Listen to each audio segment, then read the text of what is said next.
আজকের ক্লাসে তোমাদের সবাইকে স্বাগতম। প্রথমে আমরা পরিচিতিটা একটু দেখে নিই। আমরা আজকে পড়ব চতুর্থ অধ্যায়ের লেকচার 1।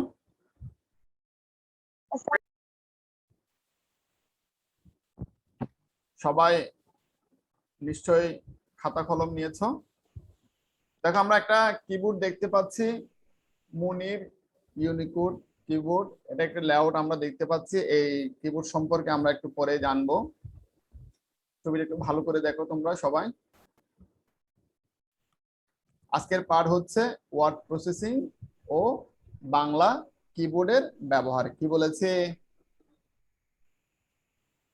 ওয়ার্ড প্রসেসিং ও বাংলা কিবোর্ডের ব্যবহার। এই পাঠ শেষে আমরা যে বিষয়গুলো জানতে পারবো সেগুলো হচ্ছে বাংলা কিবোর্ড কি তা জানতে পারবো, বিজয় কিবোর্ড ও অব্র কিবোর্ডের ব্যবহার জানতে পারবো, কিবোর্ডের বিভিন্ন কি সম্পর্কে জানতে পারবো। দেখো, আমরা এখানে কিবোর্ডের কিছু কথা, ইতিহাস আমরা জানবো।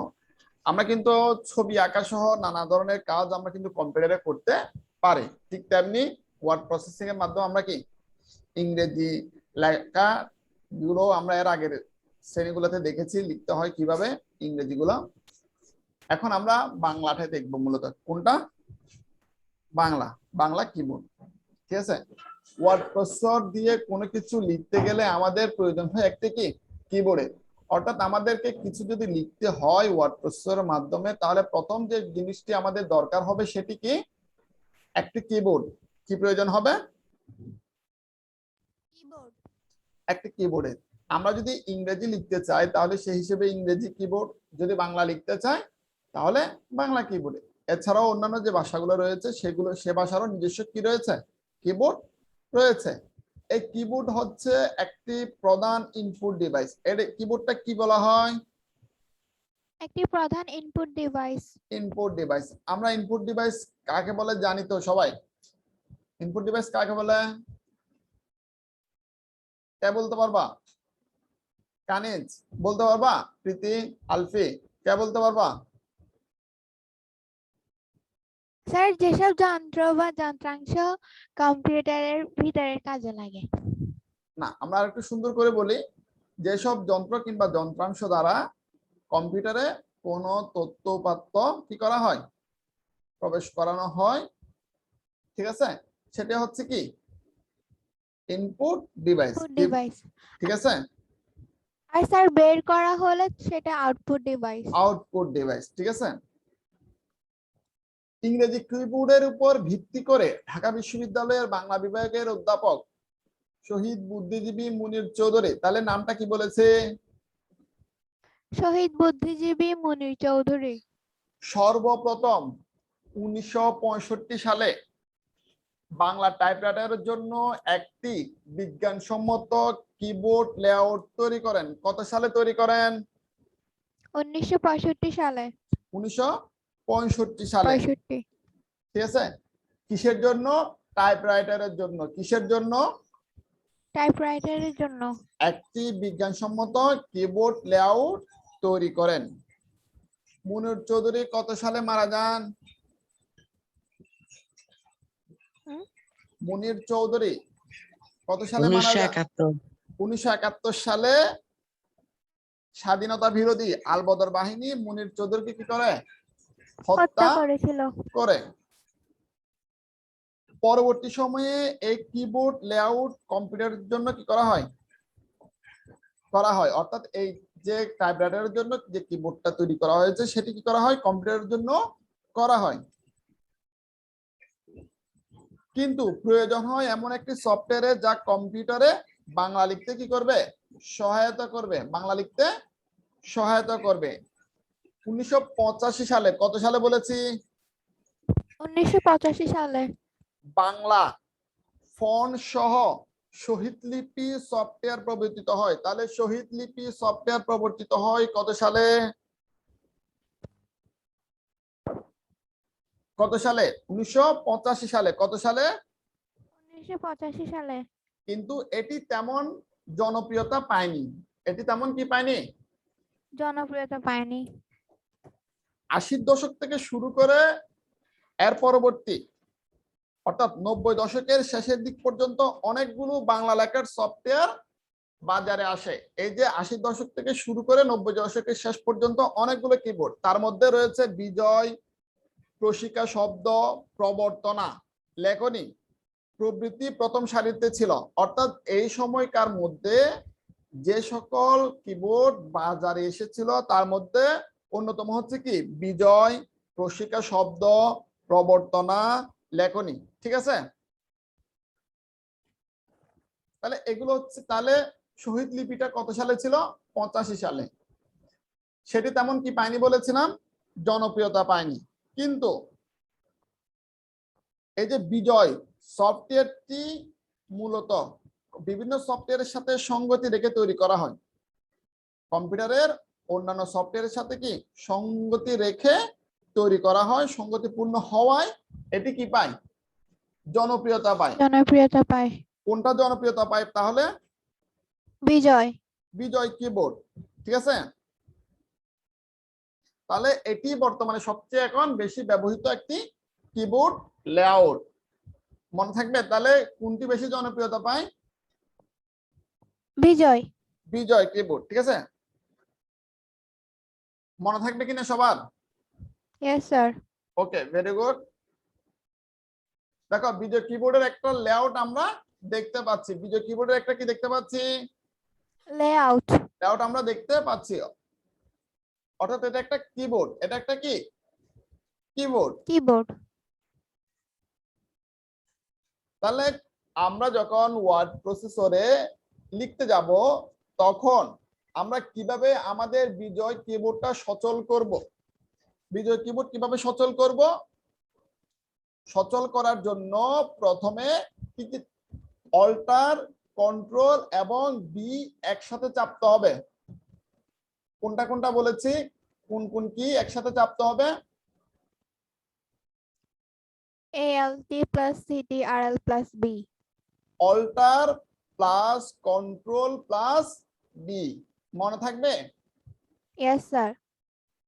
বিজয় কিবোর্ডে যদি যে কোনো দুটি অক্ষরকে আমরা যুক্ত করতে চাই, অর্থাৎ আমরা যদি যুক্তাক্ষর লিখতে চাই, প্রথমে যে অক্ষরটি থাকবে সে অক্ষরটি লিখব এবং ইংরেজি জি অক্ষর, কোন অক্ষর? জি। জি অক্ষর। তারপর হচ্ছে দ্বিতীয় অক্ষরটি কি করতে হবে? দিতে হবে। দ্বিতীয় অক্ষরটি কি করতে হবে? দিতে হবে। দিতে হবে। অর্থাৎ আমরা যুক্ত লিখব। কেমন? যুক্তর মধ্যে কি থাকে? জয়ের পরে কি আছে? ক এবং ত আছে না? আছে জি কিনা? স্যার। তাহলে প্রথমে আমাদেরকে দিতে হবে কি? ক। ক দিয়ে এরপরে দিতে হবে জি, অর্থাৎ এই জায়গাটাতে ম থাকে আর কি। ঠিক আছে, কি দিতে হবে? জি জি। চাপতে হবে। দেন এরপর আসছে কি? ত। ঠিক আছে, তারপর কি লিখতে হবে? তটা দিতে হবে। অর্থাৎ যুক্তাক্ষর লিখতে হলে এভাবে আমাদেরকে কি করতে হবে? লিখতে হবে। মনে থাকবে সবার? Yes sir.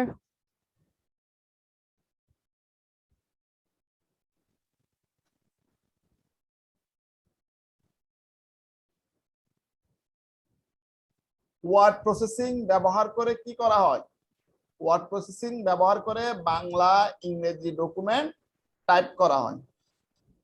আমরা কিছু প্রশ্ন এবং উত্তর দেখে নিব। ওয়ার্ড প্রসেসর দিয়ে কোনো কিছু লিখতে গেলে প্রথমে কি প্রয়োজন? একটি কিবোর্ডের প্রয়োজন। কিবোর্ড কি? কিবোর্ড হলো ওয়ার্ড প্রসেসরের প্রধান ইনপুট ডিভাইস। দুটি অক্ষরকে যুক্ত করতে হলে কি করতে হবে? প্রথম অক্ষরটি চেপে ইংরেজি জি অক্ষর ছাপতে হবে। কত সালে ইউনিকোড সফটওয়্যার অব্র আবিষ্কার হয়? 2007 সালে। কত সালে? 2007 সালে। 2007 সালে। 2007 সালে।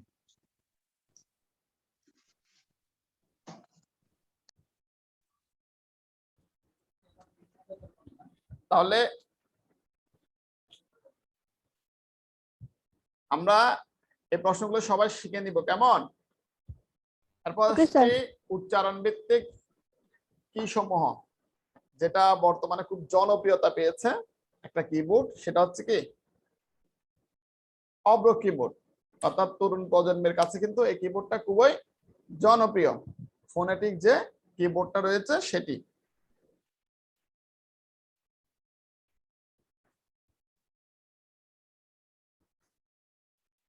ইউনিকোড সফটওয়্যার অব্র ইন্টারনেটের জনপ্রিয়তার কারণে প্রয়োজন হয় এমন একটি সফটওয়্যারের যা ইন্টারনেটের মাধ্যমে বাংলা লেখার সুবিধা এনে দিবে। অর্থাৎ আমরা ইন্টারনেটেও যাতে বাংলা লিখতে পারি, কোনো কিছু চার্জ করার জন্য, ঠিক আছে, বা কোনো তথ্য খোঁজার জন্য, কেমন, বা কোনো তথ্য ইনপুট করার জন্য ইন্টারনেট ভিত্তিক কি বাংলা লেখার সুবিধা এনে দিবে। সেই সুবিধাটা আসছে কত 2007 সালে। কত সালে? 2007 সালে। 2007 সালে বিনামূল্যের ইউনিকোড সফটওয়্যার অব্র প্রবর্তিত হয়। কত সালে প্রবর্তিত হয়? 2007 সালে। 2007 সালে। কিবোর্ডটার নাম কি বলেছে? Unicode software Avro. Unicode software Avro. এটি উচ্চারণ ভিত্তিক বাংলা টাইপিং ব্যবস্থা। অর্থাৎ এই যে অব্র কিবোর্ড, এটার কি উচ্চারণ ভিত্তিক টাইপিং ব্যবস্থা তরুণ সমাজের কাছে কি হয়, বেশ জনপ্রিয় হয়। ঠিক আছে, তাহলে এটি হচ্ছে মূলত ফোনেটিক কিবোর্ড। কি বলেছি এটাকে কি বলা হয়? Phonetic keyboard. এছাড়াও আরেকটি কিবোর্ডের কথা আমরা বলবো, সেটি হচ্ছে বাংলাদেশ কম্পিউটার কাউন্সিল। কি বলেছি নামটা? Bangladesh computer council national keyboard নামে একটা বাংলা কিবোর্ড লেআউট অনুমোদন করেছে। তাহলে কোন কিবোর্ড বলেছে? National keyboard. কি কিবোর্ড? National keyboard. কোন কিবোর্ড বলেছে? National keyboard. National keyboard. মনে থাকবে তোমার সবার? Yes sir. মনে থাকবে? তাহলে এই অব্র কিবোর্ডটা কেন প্রয়োজন হয়? মূলত বলেছিলাম কি ইন্টারনেটের কিসের জন্য? বাংলা লেখার সুবিধার জন্য। এই যে ইন্টারনেট মূলত 2000 সালের পর থেকে আমাদের দেশে ইন্টারনেট ব্যবহারকারীর সংখ্যা দিন দিন বৃদ্ধি পায় এবং বিভিন্ন ধরনের ওয়েবসাইট, ওয়েব পেজ তৈরি হতে থাকে 2000 সালের পর থেকে। তখনই প্রয়োজন হয় ইন্টারনেটে বাংলা লেখার প্রয়োজনীয়তা, এবং সেই প্রয়োজনীয়তার প্রেক্ষিতেই তৈরি হয় কি অব্র কিবোর্ড। সেই প্রয়োজনীয়তার প্রেক্ষিতে কি তৈরি হয়? অব্র কিবোর্ড। মনে থাকবে সবার? Yes sir. ওকে। বাংলায় লেখালেখির জন্য অব্র কিভাবে সচল করব সেটা একটু আমাদেরকে প্রথমে জানবো। ঠিক আছে, আমাদের ওয়ার্ড প্রসেসরে বিজয় সফটওয়্যার কিভাবে সচল করেছিলাম? Alter plus control plus B দিয়ে, কেমন, একসাথে চাপতে হবে। আর অব্র সফটওয়্যার সচল করার জন্য F12। কত বলেছি? F12। তাহলে অব্র কিবোর্ড কিভাবে সচল করব? F12 চেপে ধরে। F12 চেপে ধরে। মনে থাকবে সবার? Yes sir. হ্যাঁ। এরপরে আমরা যখন কিবোর্ড সচল করব, এরপরে আসছে ফন্ট নির্বাচন। এরপরে আসবে কি ফন্ট নির্বাচন। অর্থাৎ আমরা কোন ফন্টে লেখালেখি করব। বিজয় সফটওয়্যারে আমাদের দরকার সুতনি এমজে। কোন ফন্ট বলেছি? সুতনি এমজে। মনে থাকবে? আর অব্র সফটওয়্যারে সেটা হচ্ছে নিকষ বাংলা। কোন ফন্ট বলেছি? অব্র সফটওয়্যারে নিকষ বাংলা ফন্ট নির্বাচন করতে হবে। এবার আমাদের ওয়ার্ড প্রসেসরে বাংলা লেখার জন্য কি হয়ে যাবে? প্রস্তুত হয়ে যাবে। তাহলে প্রথমে আমাদেরকে কিবোর্ডটা সচল করতে হবে। প্রথমে আমাদেরকে কি করতে হবে? কিবোর্ড সচল করতে হবে। কিবোর্ড সচল করার পর আমাদের যেটা প্রয়োজন সেটি হচ্ছে কি ফন্ট নির্বাচন করা, অর্থাৎ লেখার ফন্ট নির্বাচন করা। তুমি মনে করো বিজয় কিবোর্ড সচল করেছো কিন্তু ফন্ট নির্বাচন করনি, তাহলে তোমার লেখা ঠিক মতো হবে না। তোমার লেখা কি হবে না? ঠিক মতো হবে না।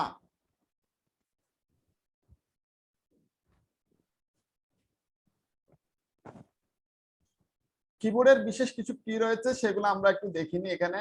এসকেপ কি, ফাংশন কি, ব্যাক স্পেস, ঠিক আছে, নাম্বার প্যাড, অ্যারো কি, এন্টার কি, অল্টার কি, স্পেস বার, শিফট কি, কন্ট্রোল কি, ক্যাপস লক, ট্যাব, ঠিক আছে। এগুলো হচ্ছে কি রয়েছে, এগুলোর এক একটার আলাদা আলাদা কাজ রয়েছে যেগুলো আমরা পরবর্তীতে শিখবো। কেমন? আমি আবারও বলছি, এসকেপ কি, ফাংশন কি, back space, number pad, arrow কি, এন্টার কি, অল্টার কি, স্পেস বার, শিফট, কন্ট্রোল কি, ক্যাপস লক, তারপর হচ্ছে ট্যাব। ধন্যবাদ সবাইকে এতক্ষণ ক্লাসে থাকার জন্য। এবার আমরা প্রশ্ন উত্তরে যাব। কারো কোনো প্রশ্ন থাকলে করতে পারো। আজকের পাঠ সম্পর্কিত কারো কোনো কিছু প্রশ্ন থাকলে বা কেউ কিছু না বুঝলে প্রশ্ন করতে পারো। কারো কোনো প্রশ্ন না থাকলে আমরা আজকের মতো এখানে ক্লাস শেষ করব। সবাই ভালো থাকবে, সুস্থ থাকবে, বাসায় থাকবে, নিরাপদে থাকবে। আল্লাহ হাফেজ। সালামু আলাইকুম। আসসালামু আলাইকুম স্যার। ওয়ালাইকুম আসসালাম রহমতুল্লাহ।